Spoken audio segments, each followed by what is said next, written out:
in Windsor, and the name I have to go by is Peggy Ann Childers. I was kidnapped from Buckingham Palace in 41, brought to Moulton, Alabama, given the name of a twin, Peggy Ann Dempsey. Carl was the twin. Both twins were dead.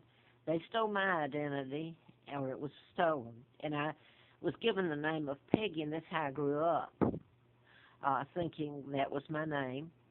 And the woman had killed her twins, and this woman, I don't know that I ever called her mother. I knew that something was wrong. This hideous woman and that family were not my relatives. Anyway, I'm going to go from that. Mr. Flint endorsed me during the campaign, and I was written up a little later. I was in the presidential, which they're not going to cover, the media. The New World Order, the Illuminati, Freemasons are the ones that helped kidnap me. So here I'm going to jump to this. After Flint's, he furnished me a car for a year, and I'm up in, by the way, he was put in Butner, North Carolina prison.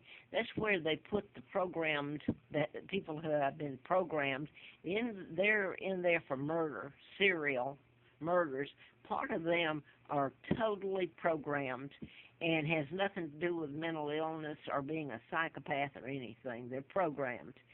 And if you check on it, I believe several of them have the same psychiatrist that helped put them there. Now, do you see what I'm telling it up against? It is the most, and Dr. Phil, you say there's not a conspiracy, you don't believe in them? By the way, let me say this. I admire Dr. Phil, but this just blew me away when I heard him say that. And that, by the way, none of these people address that mind control is used in a whole bunch of these murders and abductions. And it's not mental illness like James Holmes of the Aurora, Colorado, or Tucson, Arizona. I can go on and on. Some of them are done in patterns. But I want to tell you what they did when I came to Roanoke to simply get off the side of the road, because Flint had furnished me a car, and he even showed me a galley proof when I was out there in October twice in his home of 83 of the parody against Falwell, Reverend Falwell from Lynchburg, Virginia, which is Liberty University, which is next, not too far from Roanoke, where I am, Travel. So he said, we have to know 3 months ahead before it goes to be published. So he knew he was going to be here.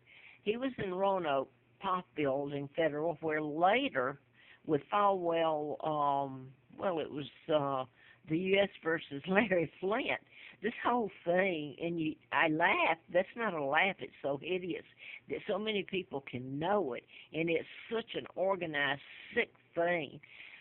With the good people getting killed, you don't tell the truth. The media backs away. The people back away. But here's, when I came here, I'm just going to go ahead and say this, and I'm almost afraid to put this up here. It was published along with some other things that the Roanoke Times published, which were half-truths back then. And I had one man call after I'd been arrested by the Rangers, and you get the gist if you go back. You don't see what they're doing to me. You just see where they arrested me and took me to jail. And if this in the Pop Building, Federal. This is where Larry Flint, the feds had him, too. It was Federal. And his, by the way, I want to say this real quick, get this in to let you see the connections, the links. His, don't let me forget it, his supposedly parole officer, Mr. Flint's parole officer here in Roanoke was Ennis. So I can't give all the what they've done to me. This is Federal. And I'm sitting here in living hell, 75 years old, and they can come to my door and arrest me any minute. Nobody will stand up and help me. Ennis was his parole officer. Later, when they arrest me, years later, for living in the forest, which is supposed to be this sick joke, and they've got me before a federal judge, Ennis is assigned to me to find me a place to live, like I'm this little vagabond person that needs a place. If you give me my money that you stole from me when you kidnapped me, America, I wouldn't need a rat's from you. This is what you've done to me, and I hope there's a God somewhere. He's the only one that can do it, all right? You don't feel like you've done anything wrong. You're still doing the mess to me. But anyway, Ennis was parole back then, officer. Evidently, he was signed to Flint when he was here. But this is a few years later, and I'm in Roanoke. I never thought I'd be in Roanoke, arrested, and living in the forest, and I go before the judge. He assigns Ennis, the same man, he's a black man, to get me a place to live. I go in, and he sits me in his office in the federal building on a whoopee cushion. And I didn't know that's what it was. And when it goes down, it makes a sound like you pass gas, and you're embarrassed. So this has all been a joke, but he goes through all these places, the Salvation Army, the Rescue Mission, you name it. There's shelters, and none of them will have me like I am. I am the rottenest soul. I haven't committed a crime. I've just told the truth, and the crime, if any, has been being born and people kidnapping me, and I'm doing the things to me, and I'm paying for their crimes.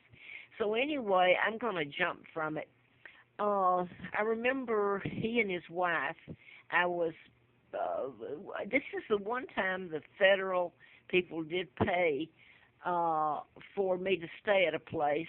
It was downtown by the library, and that gets into a whole trying to explain things there. But anyway, Ennis and his wife came out. I remember they paid for a lunch, one meal a day, for a week or 2 weeks. I can't remember. I was on probation. Can you believe it? For living in the forest. I mean, it's so hideous, and the pain involved. You can't believe it. But anyway, later I'm going to link before this goes off to it. Ennis was the name of Bob Cosby.